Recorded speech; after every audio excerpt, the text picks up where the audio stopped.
guys, Angus here, bringing another Airsoft review today. Today we're going to be taking a look at this gun right here. This is the ARES G36C Electric Blowback Airsoft AEG. This is a very nice gun. It's licensed through Umarex, who holds the trades for H&K, so this gun has some very nice H&K trademarks on it.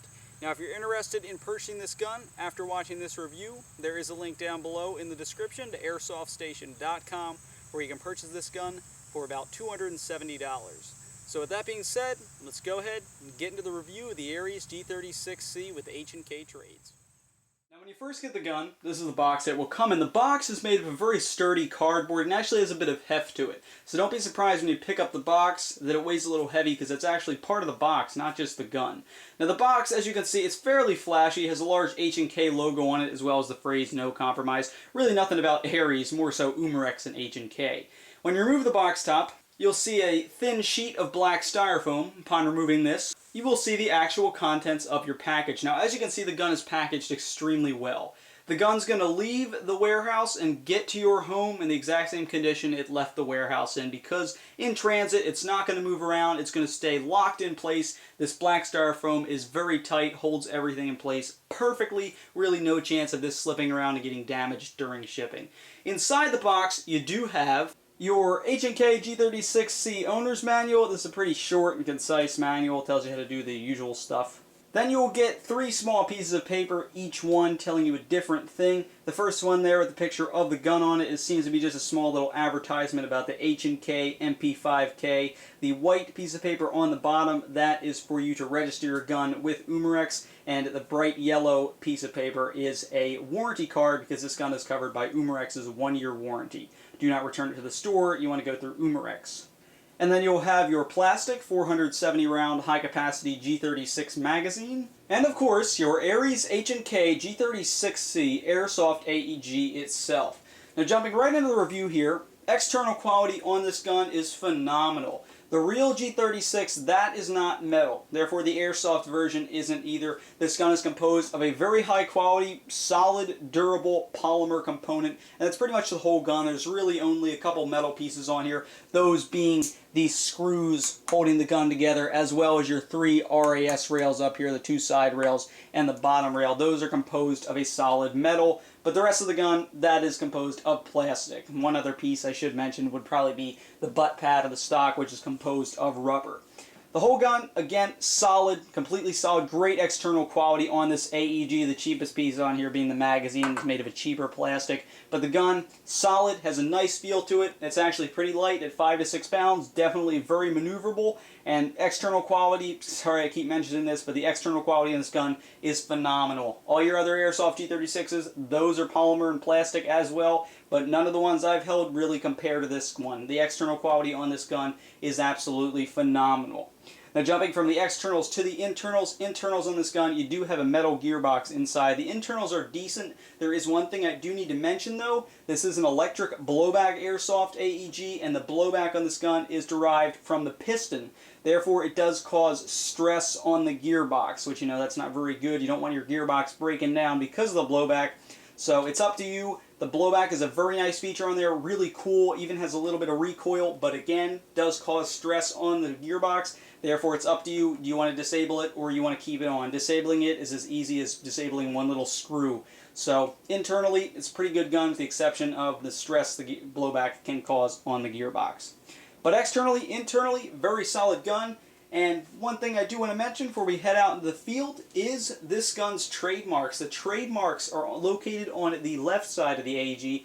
I'm going to zoom in on them for you real quick. And as you can see, there are your trademarks located on the left side of the gun, just in front of the fire selector switch. Has the H&K logo, G36C, caliber 6mm BB, and a unique serial number. So definitely a nice touch there with those trademarks. Add a whole nice little bit to that gun. Some people don't care about them. I frankly like the trademarks quite a bit. And they are pretty well done on there, so there's really no chance of them rubbing off over time. They're on there to stay on this gun. Alright, now that I've shown you the trademarks on the gun, there is one last thing I want to show you before we head out into the field, and that is the gun's battery compartment. Now, like most other G36Cs, the gun is wired to the front, and the battery is contained inside the gun's plastic handguard. Now, in order to access the battery compartment, the first thing you want to do is remove the gun's handguard pin. Now this actually does require a little bit of tugging, even when there is no battery inside the compartment. It is a metal pin that holds the handguard on. You do not want to lose this, as when the pin is not in, the handguard does want to slide rather easily off. Once the pin is removed, slide the handguard off like so. And again, that handguard is composed of plastic with the metal ARES rails. Once the handguard has been removed, you will reveal your wires and small type connector. One of the main cons about this gun and all G36Cs is that it does not have a lot of battery space compared to some other AEGs. What you can fit in the handguard is really those smaller 8.4s, nunchuck batteries, and some butterfly batteries can be squeezed in there. However, it is hard to put the pin in with those batteries in there. So really, battery space is pretty limited. Your best bet for this gun would be a 9.6 volt nunchuck battery. And keep in mind, guys, this gun does not include battery or charger. Those must be purchased separately. In order to put the handguard back on, just reverse the process, slip it on, and reinsert the pin in order to secure it in place. So now that I've shown you the battery space, the trademarks, and gone over the external and internal quality of this gun, let's head out in the field and talk about some of the features. Jumping right into some features of the gun, a notable one to mention would be the weapon's side-folding stock. Characteristic of the G36Cs, the side-folding stock is there to allow this gun to be a bit more efficient in CQB combat, that which for the gun is designed. The side-folding stock gives you a little bit more maneuverability, and it's also a lot easier to shoot around corners with your stock folded. In order to fold the weapon's stock, simply give the large button located on the left side of the stock a push. Once you push the button in, the stock will begin to fold over. Now, in order to secure the stock onto the right side of the weapon, you really do have to smack it on there. Once you smack it on, the stock is secured in place. As you can see, it doesn't move, it doesn't jiggle, it is locked in place on there, hooked onto a small plastic piece on the right side of the gun. You don't have to worry about that plastic piece snapping off. It's made of that durable polymer. I don't think it's going to break anytime soon. So go ahead, smack it, and you do really actually have to smack it pretty hard in order to get it to lock in place. Otherwise, it'll just bounce off and swing back out. When you don't want your stock folded anymore, in order to release it, simply pull upward on the stock, and at that point swing it back out and it will lock right into place. Pulling it up, you do actually have to apply a little bit of force in order to get the stock off of this small notch on the side of the gun. Side folding stock is definitely an advantage to have if you plan to use this in a CQB situation. Another important feature on the G36C would of course be its fire selector switch.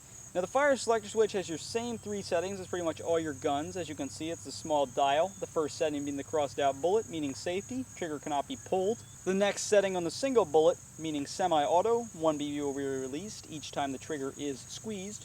And the final setting with the many bullets being full auto. This gun fires about 700 rounds per minute with the blowback enabled on a 9.6 battery on full auto. The movements between the settings are crisp and smooth, and another nice thing about this fire selector switch is that it is not only located on the left side of the gun, it is also located on the right side of the gun. So your fire selector switch is ambidextrous. That is a nice advantage to have in case you want to shoot both right and left-handed, and also an ambidextrous fire selector switch is a great advantage to have in CQB when there is a chance you will need to switch hands. Moving just ahead of the weapon's fire selector switch, you do have another important piece on the gun, this being the gun's magazine. Now the included magazine is a 470 round, high capacity G36 style magazine. This gun takes G36 mags. It doesn't have to be ARES. Just as long as it is a G36 magazine, it will most likely work. The G36 magazine it is composed of plastic. It's just a decent magazine. I thought it had a couple feeding issues, being I didn't really get too many BBs out of each wind, but otherwise it was a decent magazine. It works just like your standard high cap, being wound at the bottom of the magazine by that gear, and the BBs being filled and fed through the top. I found the trapdoor and reservoir to be rather small. Again, it may just be me being used to other AEGs as opposed to G36s, so I found it a little hard to load BBs in there, but once I had it filled up, it did feed decently. One thing I do like about these style of magazines though, is that they do have the notches on both sides so that you can attach other magazines to it, and you don't even have to wear a vest with a G36. You can just run a couple magazines below the gun all hooked together. Makes reloading a lot faster. Magazine is decent. Another thing I didn't care for very much involving the magazine was the magazine ejection switch, which had to be pushed in, and at the same time you had to pull the magazine out. It's not like other AGs, mainly M4s, which is what I use, where the magazine will simply drop out. This one you actually had to pull the mag out while pushing in the ejection piece.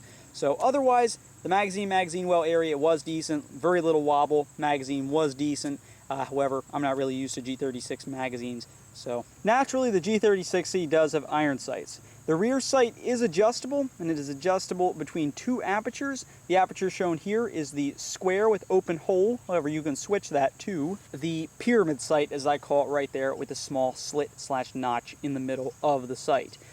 Line the rear sight up with the front sight, which is just a circle with a sight post in it. These iron sights are decent to the gun. However, as you can see, you do get a plastic 20mm rail up top so you can mount whatever optic you want on there. My personal preference would be a low profile red dot sight.